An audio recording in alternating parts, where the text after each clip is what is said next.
Hello and welcome. I'm Parikshit Luthra and you're watching The Global Eye. On today's episode, we put the spotlight on India's ties with the United States as Donald Trump is all set to take oath as the country's president on the 20th of January. The outgoing Biden administration has said it was leaving the India-US relationship in a very strong place and was confident that this would be maintained under the Trump presidency. However, the one big challenge remains that of tariffs. Trump had recently threatened reciprocal tariffs on India, calling India's tariffs very high.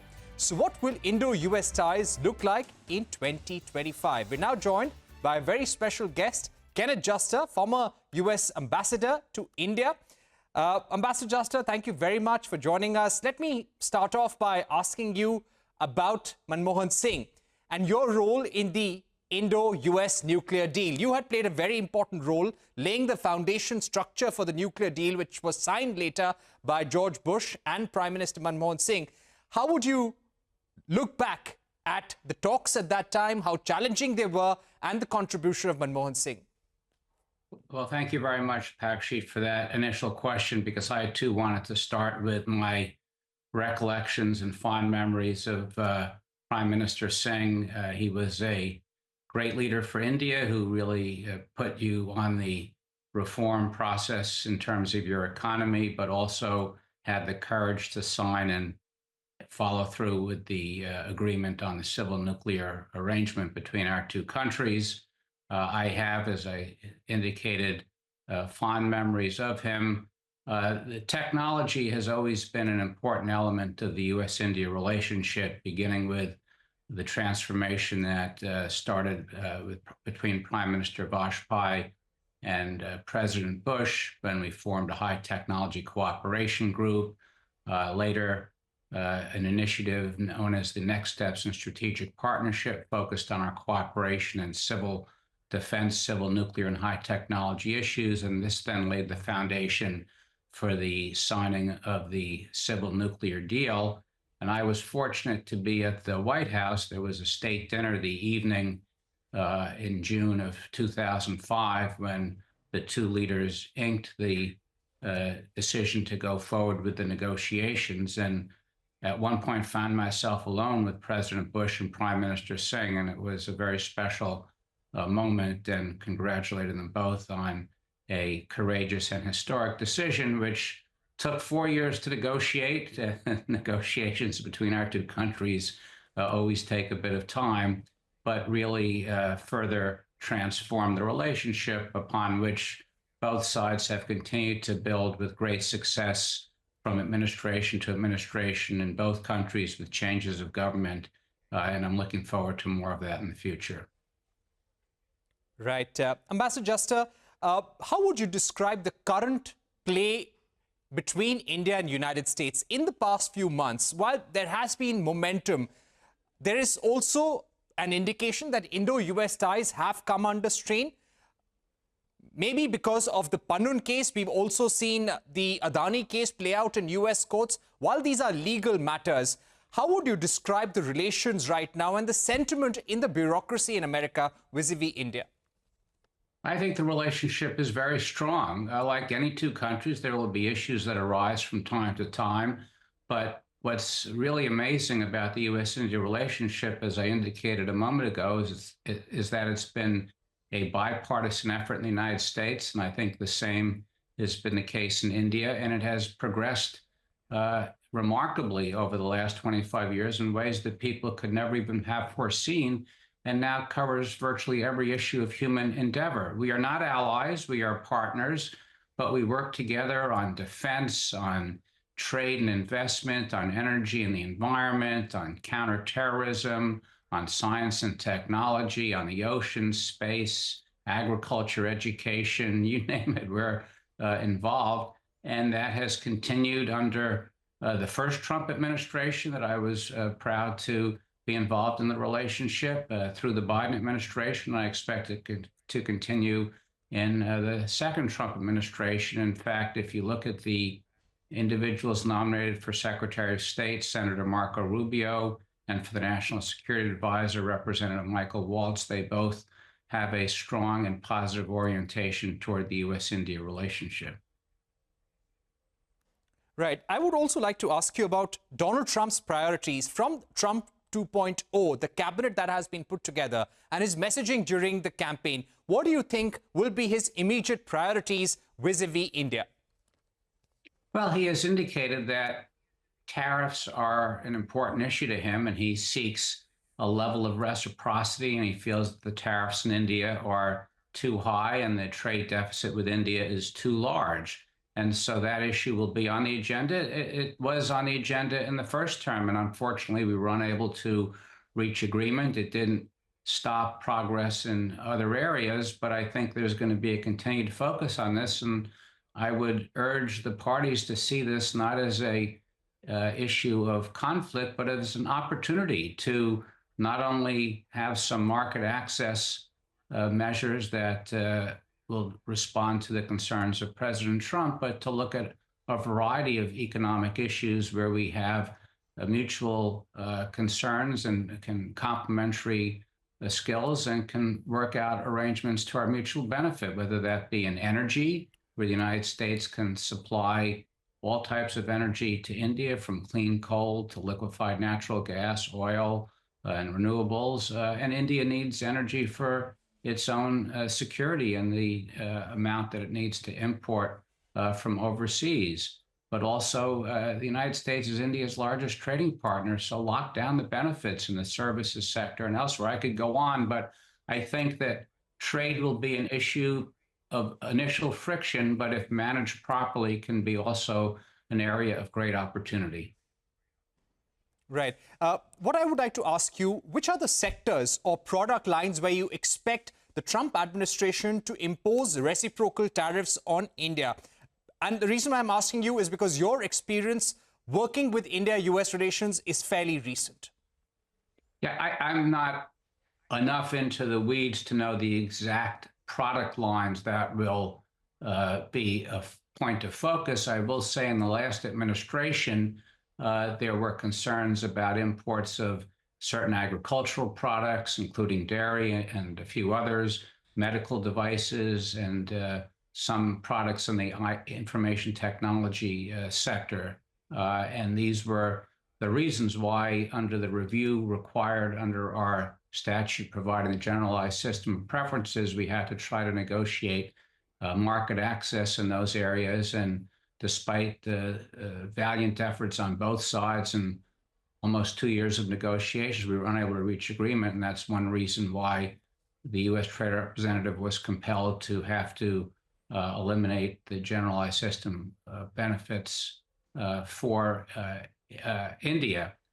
Preference, GSP, generalized system of preferences for India. But my hope is that those issues can be resolved. There may be others, and that, again, we can move forward in ways that are mutually beneficial across a range of economic issues. Right. Initially, when the Ukraine-Russia war broke out, there was a bit of tension between India and the United States on India continuing to buy Russian oil and continue to buy arms and even the S-400 from the Russian government. Is this going to be a thorn in the side for the Trump administration, or are they willing to overlook? Well, I don't know that it may go either as a thorn or as overlooking. I think some of it will depend on how the Russia-Ukraine negotiations unfold.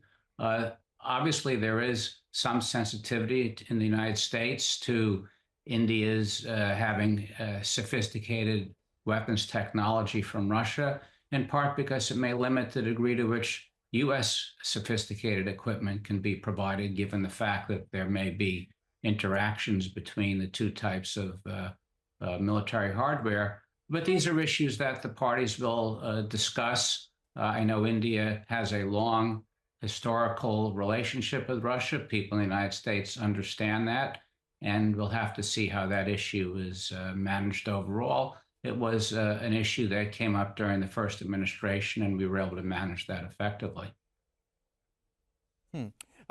When you speak about immigration, Trump, during the campaign, had proposed that foreign students graduating from U.S. colleges, especially from India and China, should automatically get green cards. Now, his own camp has been divided. Some members have been wanting more skilled jobs to come from America itself. How do you think this issue is going to play out, especially with concern to India? Well, again, right now, I believe more Indian students studying in the United States than those from any other country. Indians have contributed enormously to the U.S. economy, especially in the technology sector. And they often are filling highly skilled jobs that there are not Americans available to fill. So I don't think there will be any precipitous change in the H-1B visa and green card program. But again, that will depend ultimately on the individuals in charge of those programs and their view, along with obviously that of the president and the vice president.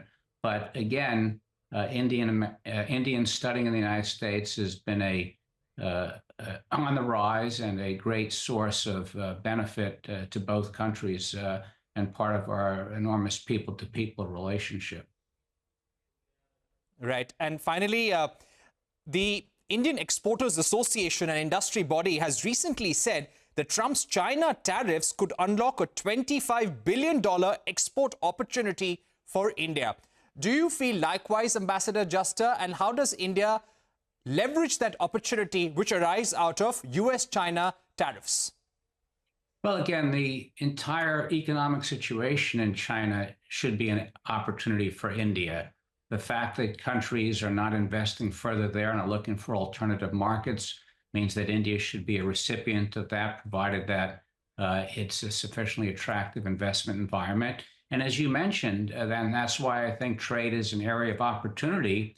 If there are going to be restrictions on imports from China, those will be filled by other countries. And in fact, during the first Trump term, India was one of the countries that benefited with increased exports to the United States.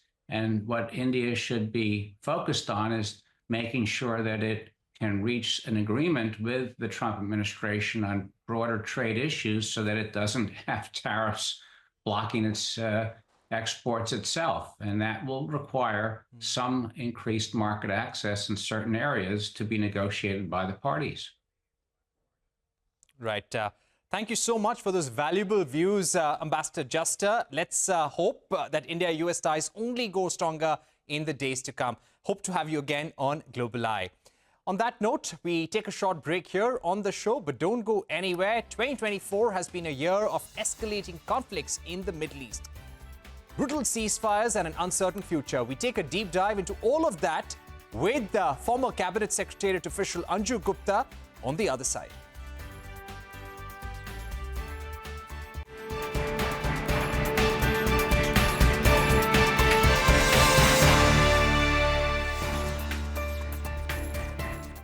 Welcome back. You're watching Global Eye. 2024 will go down as one of the most destructive years in modern history for the Middle East. The year began with an escalation in the war between Israel and Hamas in Gaza. Over 45,000 Palestinians have been killed since its onset in October 2023.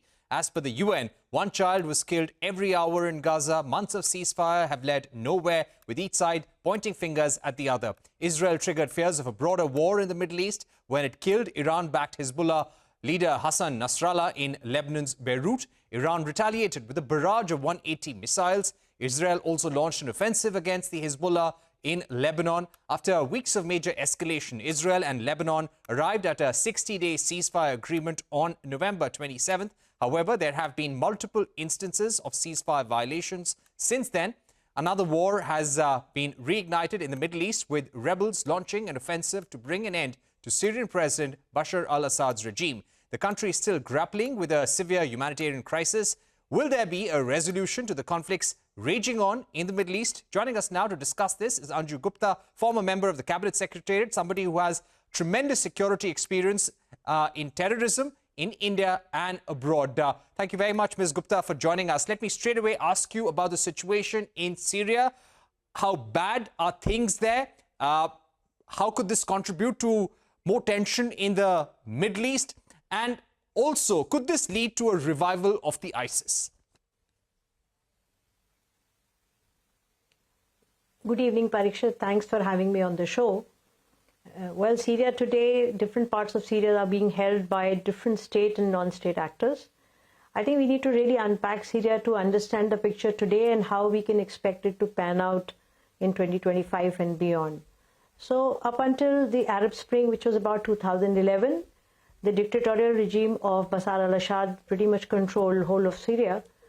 But when the descent began, when the Arab Spring unfolded, the Arab neighbors also kind of pumped in their resources to support these protesters. And Assad's regime used brutal force against their own people. And the Arab states also started pumping in, arms, and that is how so-called Free Syrian Army came into being, and it became an armed insurgency or armed protest, if you like to call it so. Of course, there are different factions that were loyal to different state actors. It's very important to emphasize that there were state actors involved in supporting this Arab Spring in Syria, like the other places in the Arab world. But at the same time, the Al-Qaeda in Iraq started rebuilding itself, especially after the U.S. pullout in December 2011. And with that, they started governing territory, and they started calling it a state. They started calling it Islamic State in Iraq. And in 2012, they sent, Abu Muhammad al-Jalani to Syria to set up the Syrian branch of Daesh, which was called Al-Nusra Front. So Al-Qaeda in Iraq started capturing territories on both sides, and after that they declared ISIS independent, and the caliphate came into being in June 2014, which attracted thousands and thousands of foreign fighters from all over the world. We know about what Daesh did. So when that was the situation, the revolution has kind of morphed into, I wouldn't say the people, but revolution had been hijacked by the terror groups. And the first terror group that hijacked it was Daesh. After that, U.S. started backing the Kurdish-Syrian alliance called the SDF, and Russia and Iran started backing the Assad regime against Daesh. Around the same time, Al-Qaeda declared independence of Daesh, and Al-Nusra Front, headed by Jalani, they started capturing territory closer to the Turkish border, especially the province of Idlib. And at that point in time, now that the revolution had morphed into fight of by Assad regime and by the SDF against Daesh as well as Al-Qaeda groups. And very interestingly, US and Russia could actually manage to deconflict the airstrikes, etc., and rest is known. So the civilian revolution, which became armed, was hijacked by these two terror groups because of strange geopolitics of this region. Turkey, that has a very important role to play, with the help of some elements of the Free Syrian Army, captured some of the Kurdish areas closer to the Turkish border. Now we all know, after the caliphate, Assad regime and the SDF have been kind of coordinating so as not to allow the Daesh to rebuild itself in Syria, which is a real threat. We also know that US has carried out airstrikes after airstrikes, drone strikes into Idlib, which is the territory held by HTS, killing Al-Qaeda top leadership, and as well as the two caliphs.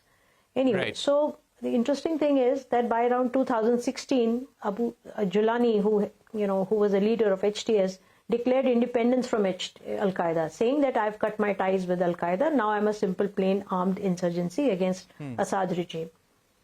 And HTS has now taken over, the area that was held by Assad. So now we have three players. So we have HTS, Al-Qaeda link group, which is the main player, and then we have, the SDF, and then we have the Turkish backed Free Syrian Army. What is important to know? One, that HTS is former ISIS, former Al-Qaeda. If one would like to believe that they haven't changed in their ways, I leave it to the audience to kind of infer. Second, there are about 10,000 ISIS fighters in the custody of SDF, and about 50,000 family members, women and children of ISIS fighters in the custody of SDF. The SDF is under pressure to disarm by HTS and also by Turkey, which are the two important players. Right. The only way SDF can survive is with the support of US. So the last point I want to make is that if US policy decides, if President Trump draws down from Syria, that would mean that SDF will collapse and these ISIS fighters can escape, and the number is simply too large, which means that apart from Al-Qaeda aligned group ruling Damascus, we would also see ISIS rebuilding itself in Syria. So the threat that Syria poses today, I would say this is much more than what Afghanistan posed in August 2021. Okay, so you're saying that Syria is today a much bigger threat than Afghanistan to the Middle East. Let me also ask you about Israel's next plan of action. They have gone after Iran's proxies in the region. What could they do next?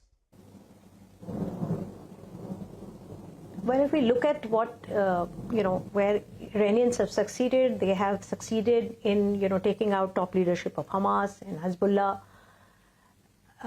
But what we need to look at is we need to also look at the fact that Israel has not been able to free all the hostages. The fighting is still going on, I think, after 14 months. The ceasefire with Hezbollah was affected because 1 month into ground operation, Israeli forces were facing heavy casualties. So that ceasefire is very tenuous. The point I'm making is that these two fronts are already open for Israel. Third, that in the last couple of days, Israel has mounted very serious airstrikes into Yemen, hitting Houthis targets, as in the airport, the naval ports, etc., etc. What does that tell us? I think it tells us that probably with the incoming US administration, Israel is now not too sure whether new administration and then President Trump will stay involved in manning the Red Sea, the transportation through Red Sea, the sea lanes through Red Sea, right? And because US-led coalition has been taking action against Houthis, preemptive and proactive. But now Israel is taking on that role, which probably tells us they're not sure that US will continue with that role. All right, so those were important points. Ms. Gupta, we've run out of time, but very briefly, in a few seconds, if you could give us a sense of the possibility of an all-out war, of World War III, that experts have been most worried about. The region remains very active and dangerous. Syria has added a new dimension, which is Al-Qaeda's proxy is ruling, and ISIS may rebuild. It depends on the US policy. And let's not forget that Hamas was expelled from Damascus by Bashar al-Assad because Hamas was aligning with the Sunni extremist groups who were the rebels. And HTS today represents that force. So should HTS decide to take up the cause of Gaza, then we know that there will be one more front for Israel and one more front in the Middle East. We don't know how it will pan out. And the very last point I want to make it, that from what President Trump has been saying, that Syria is not a fight, etc., it looks that US is probably going to disengage. I wouldn't say disengage, going to reduce their engagement in the Middle East, which might raise the level of insecurities that may translate into free-for-all kind of actions by different actors. We don't know. Let's wait till January 20 to see what President Trump has to say about the Middle East. Okay. All right. So lots depends on how Donald Trump deals with the region. Thank you very much, Ms. Gupta, for joining us with these valuable views. With that, it's a wrap on this edition of Global Eye. Thank you for watching. Stay tuned to CNBC-TV18. More news and updates on the other side.